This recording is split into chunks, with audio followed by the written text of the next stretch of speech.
para que hiciera la voluntad que Dios tenía.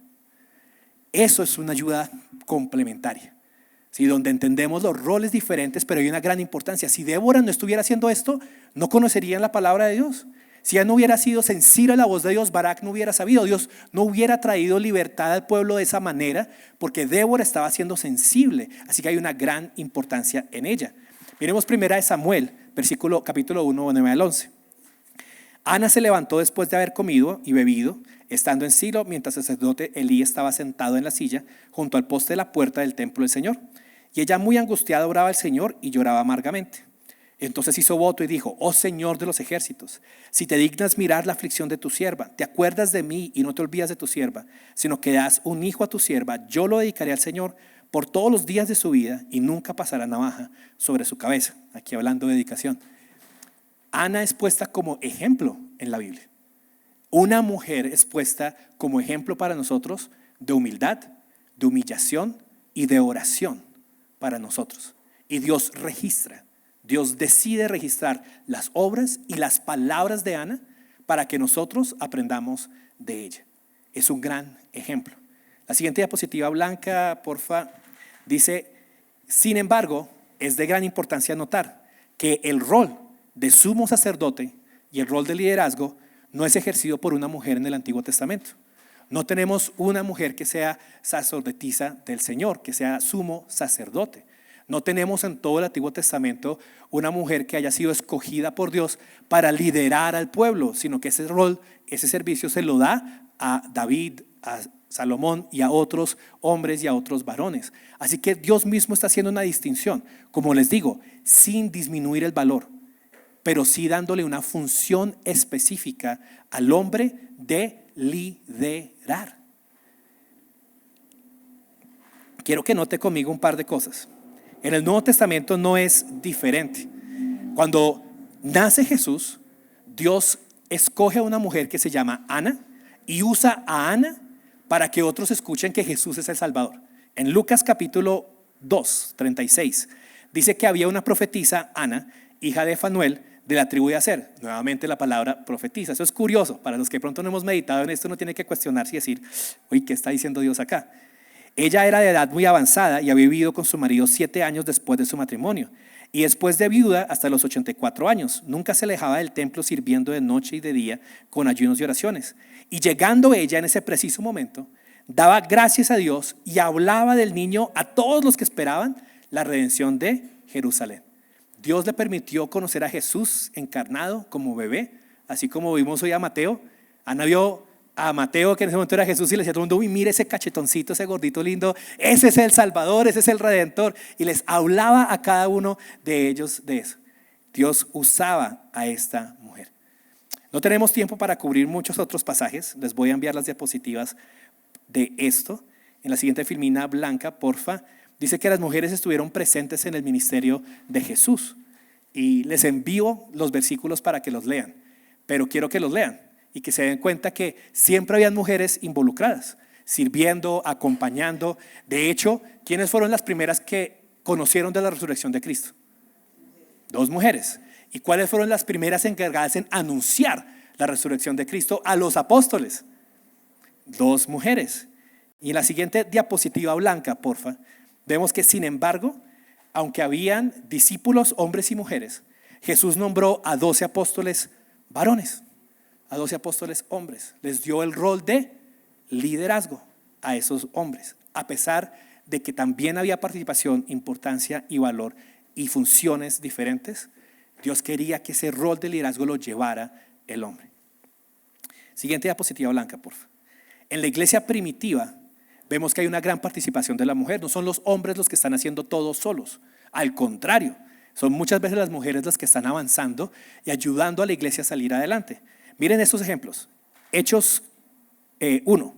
Todos estaban unánimes, entregados de continuo, juntos a la oración con las mujeres y con María, la madre de Jesús, y sus hermanos. En Hechos 9.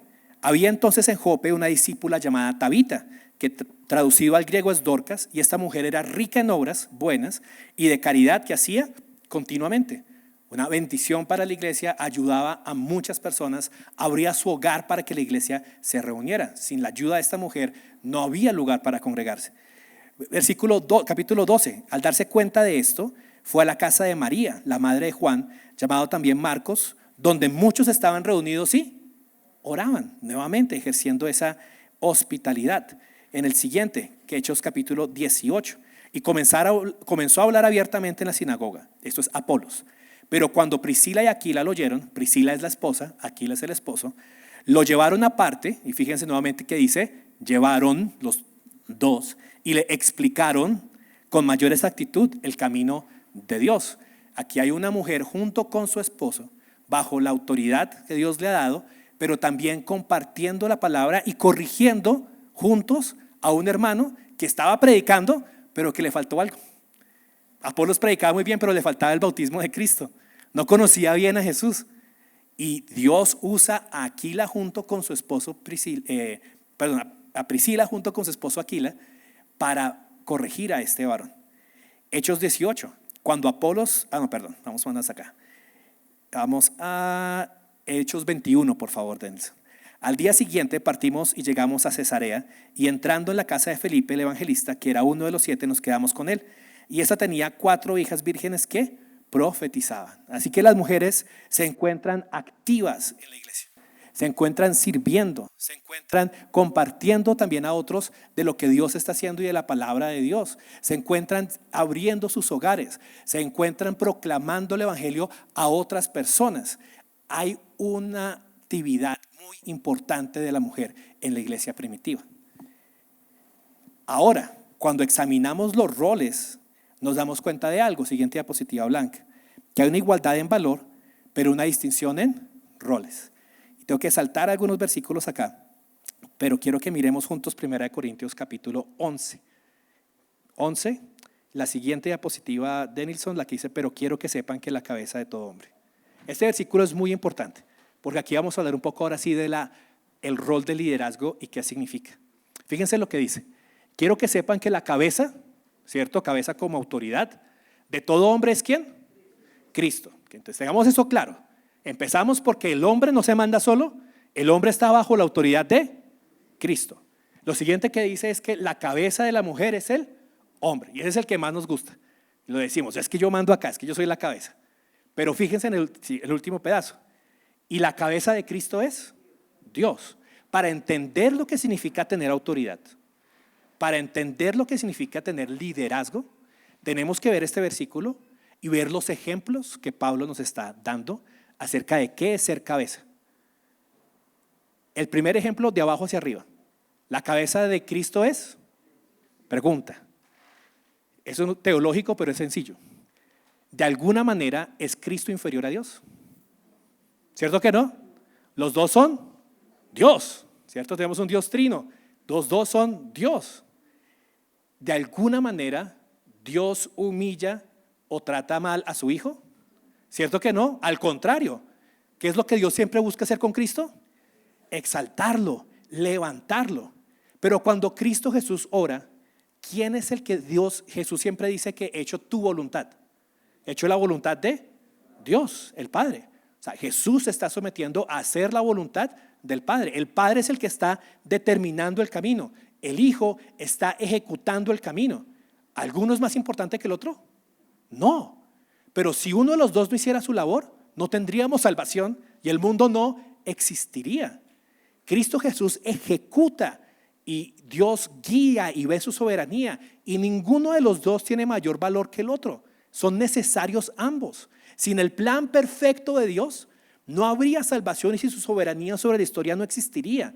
Sin el sacrificio de Cristo en la cruz, no existiría la salvación que nosotros tenemos. Ambos son completamente importantes, y ser cabeza entonces significa liderar en amor, buscando el beneficio, la gloria y la exaltación de la otra persona, y para el beneficio de esa persona, y no solamente él, mío. Miren el otro ejemplo. Esto es un sándwich. El pan de abajo tenemos a Dios como cabeza de Cristo. En el pan de arriba tenemos ¿a quién? A Cristo como la cabeza del hombre. ¿Es Cristo autoritario sobre nuestras vidas? ¿cierto? Que no es autoridad, pero no es autoritario. ¿Cristo busca solamente ser servido o sirve al hombre? Sirve al hombre. ¿Quién se ha sacrificado más? ¿Cristo por nosotros o nosotros por Cristo? Cristo por nosotros. Entonces, miren lo que significa ser cabeza. Una persona que está dispuesta a sacrificarse en servicio de los demás para guiar por el camino correcto, que es de bendición y de beneficio para esa persona. Cristo es cabeza de nosotros.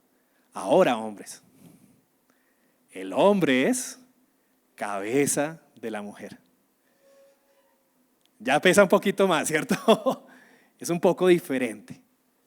El hecho de ser cabeza no quiere decir es que yo sé mejor, es que yo pienso mejor, es que tú no sabes, es que tú no puedes. Nada de eso es ser cabeza. Ser cabeza es hacemos esto porque yo mandé. Tampoco. Es que a mí me parece. Tampoco.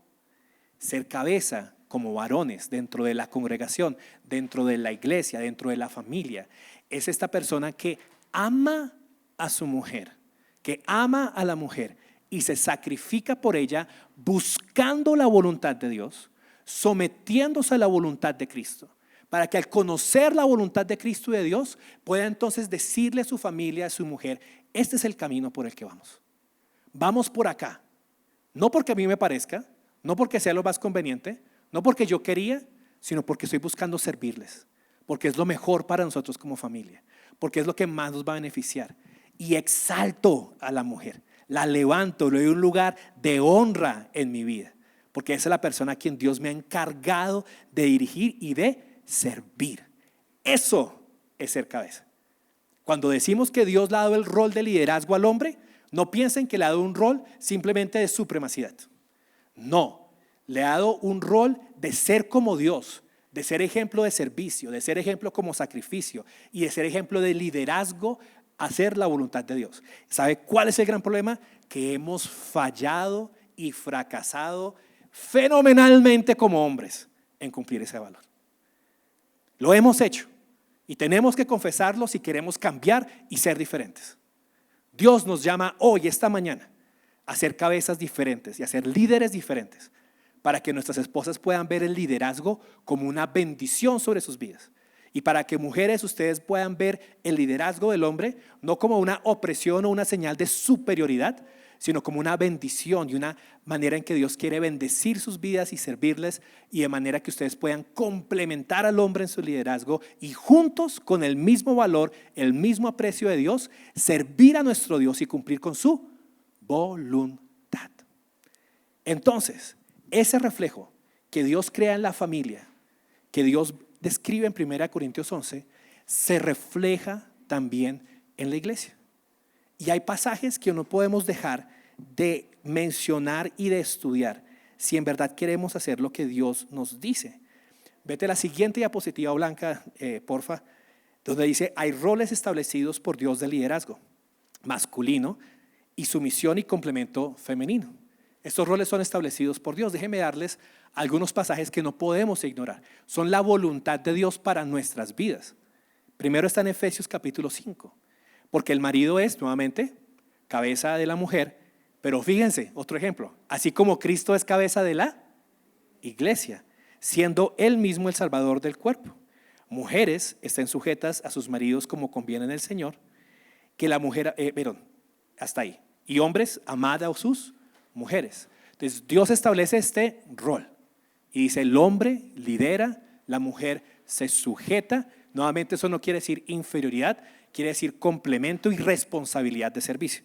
Ahora, en 1 Timoteo capítulo 2 hay un pasaje bien interesante, firme, fuerte de parte de Pablo y que nos dice a nosotros, ¿y qué hacemos como iglesia con este pasaje?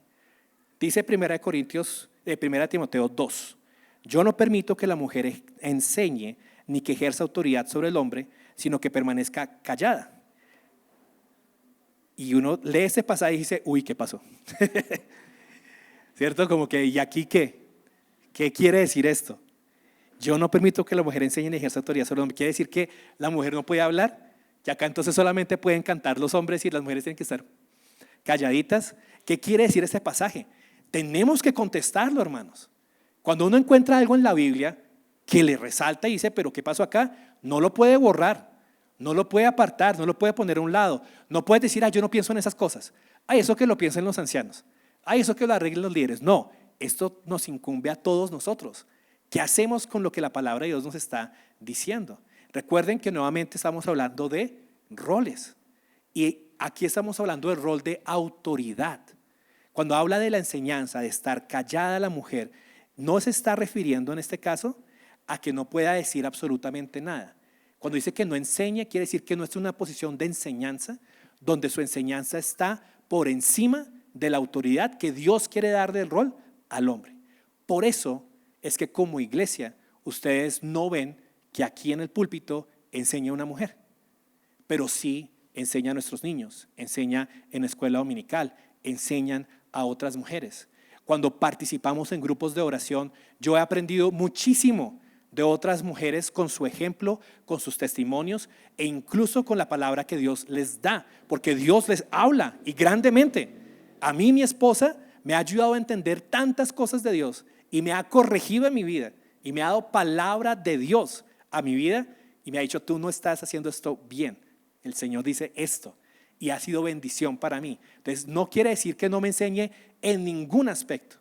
Quiere decir que no enseña sobre ese aspecto de autoridad en la iglesia y sobre el hombre. Esa es la diferencia. Y por eso nosotros miramos este versículo, este pasaje y hemos dicho, Señor, queremos honrarte y creemos que la mejor manera de hacerlo es esta.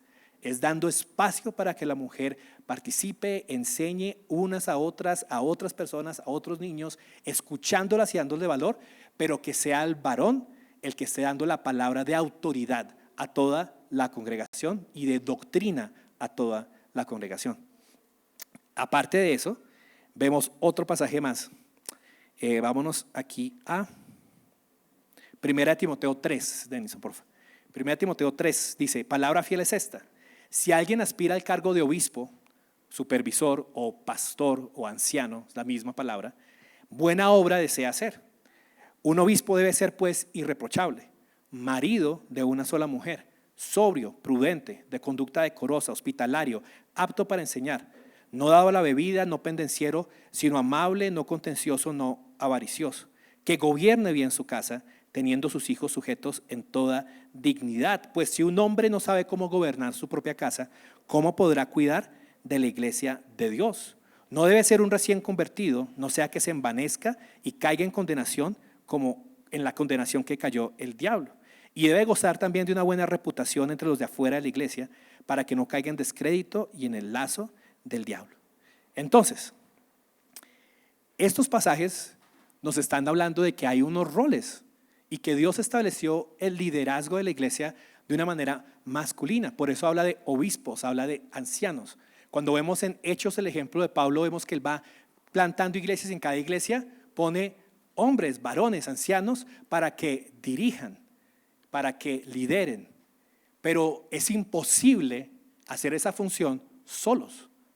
Necesitamos el complemento de la mujer.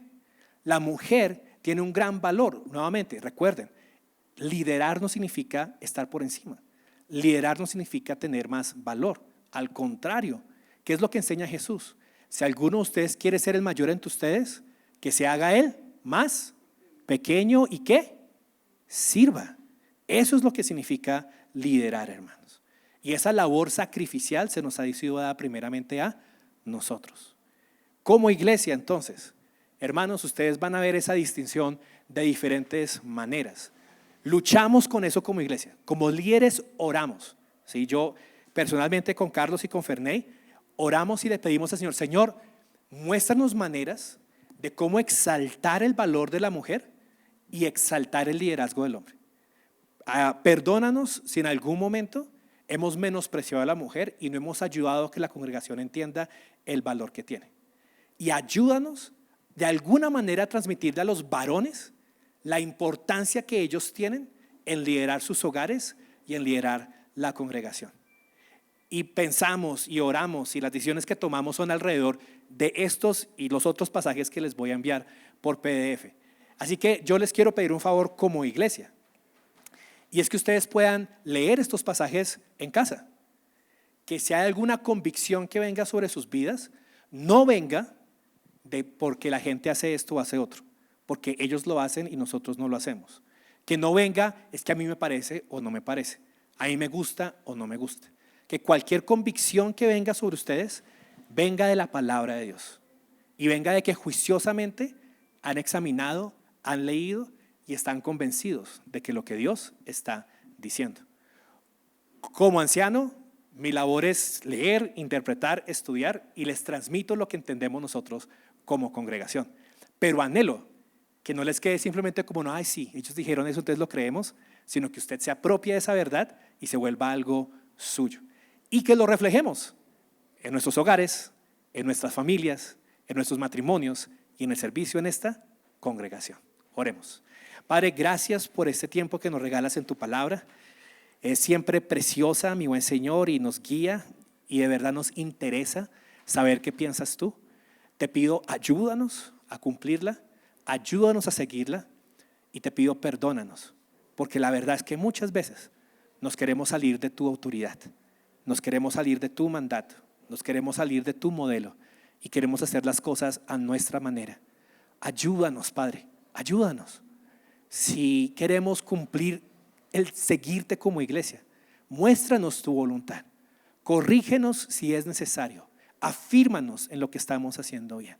Y como familias y esposos y esposas, háblanos también, Señor. Si alguno de nosotros hoy necesita arrepentimiento, Señor, cambiar su manera de pensar, cambiar su manera de actuar, trae convicción a nuestras vidas, Señor. Ayúdanos a cambiar y a honrarte y glorifícate, Señor. Que el mundo sepa que te amamos y te seguimos, porque te obedecemos y te damos a conocer con nuestras acciones. En el nombre de Jesús, amén. Que Dios los bendiga, familia, que disfruten de una buena tarde y que tengan una excelente semana. Hasta luego.